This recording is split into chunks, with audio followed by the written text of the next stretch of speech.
Hello YouTube, I'm back with the next Spotlight Party review, and today I'm reviewing The Return of Tambelon. This is a 4-part story that involves quite a lot going on, especially because you got a major villain, and like any TV show where they have an episode involving some kind of folklore or legend, those usually come to pass in those shows, and it's true here, because Paradise ends up telling the others about Tambelon, which is like a dangerous place. You would not want to be there, as well as Grogar, which is sort of a ram coming back for revenge after his previous defeat, and they have until midnight basically to stop him. Otherwise, he'll have unlimited power thanks to a bell around his neck.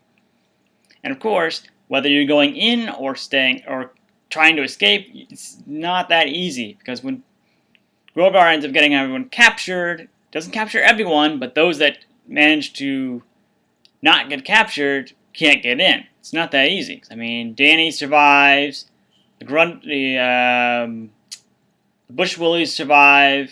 Well, again, it's no good. A couple of the Grundles survive, but again, they can't get in because there are ways of. In fact, the Bush Willies I think actually get the worst of it because they end up getting becoming target practice when they try to pretend being tumbleweeds. And obviously, their army is not falling for it. Those are the Troggles. I forget what they're actually, what they look like. But I think, as I seem to recall, they have like little club arms or sort of ogre-like. They're part of Grogar's army, and Grogar isn't alone in this. He's got a little accomplice called Bray, who's a donkey, and of course, not particularly smart. Although I think in some ways he's fearful of what Grogar will do, because Grogar gets pretty angry if he doesn't actually get his way, which is. And of course, the ponies end up trying to escape. That involves multiple songs throughout the 4 parts. And then Danny gets an idea. He actually decides, what if we try to get Grogar out of his usual off his post by having Bray seemingly appear to, insult him or call him out for any other reason, and it works.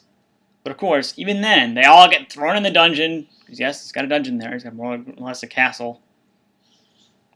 And of course, they get down to about 10 minutes before basically the end. But Paradise, it basically takes until the 3rd part where Paradise finally has enough information to go, okay, we need to probably get in and get the bell. Spike's actually the one that actually said, hey, go ring the bell. They have 10 minutes to ring the bell, or basically all hope is lost for them. Naturally, they do. And because Grogar has a bell around his own neck, and that one basically falls apart once the actual one is rung. But there's a lot going on.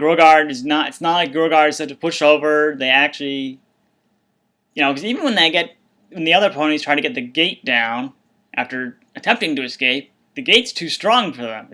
They do not succeed, and actually almost don't make it out. I mean, they get caught at least twice, so I mean, this is definitely worthwhile. It's 4 parts long.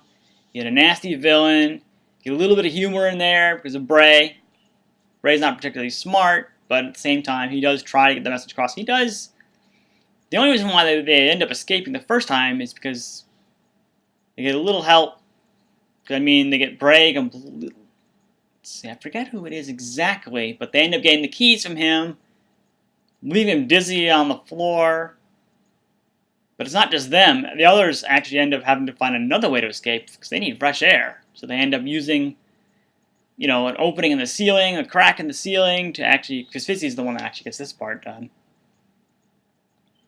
And they'd rather use and this is the food they've been given kind of while they're staying there. But Danny's had enough. It's like, okay, let's just use it, put it to good use in a way that's not where involving I have to eat it.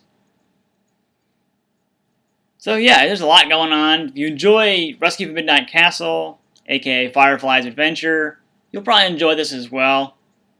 Grogar is certainly a nasty individual. He's not a pushover by any means. You may not like Bray so much, but then again, he's a donkey. You're going to probably hear, he will make noises, as one would expect a donkey to make, but you may not enjoy it. Not saying, you won't like it just because it's a donkey, but it's how he acts. He is kind of that stereotypical idiot to go along with the incredibly smart leader of the pack. But you know, I'd say give it a shot. It's 4 parts, about 40 minutes roughly, and it's not like, and I mean, yeah, most of them get captured actually, and they end up taking quite a while to actually get them to a point where they can actually get the plan together. Because Danny actually, to get his plan in action, he had to go all the way back to Paradise Estate. But even then, that wasn't easy because Grogar's army, the Troggles, was actually invading that as part of his revenge plot. So, yeah, I would say definitely give it a shot. You get to see the characters act without the rest of the group. Well, some new characters you haven't seen before, and I don't think you ever see again. But Grogar is definitely the highlight of the 4-part special. So that's my review on the Return of Tambelon. Thanks for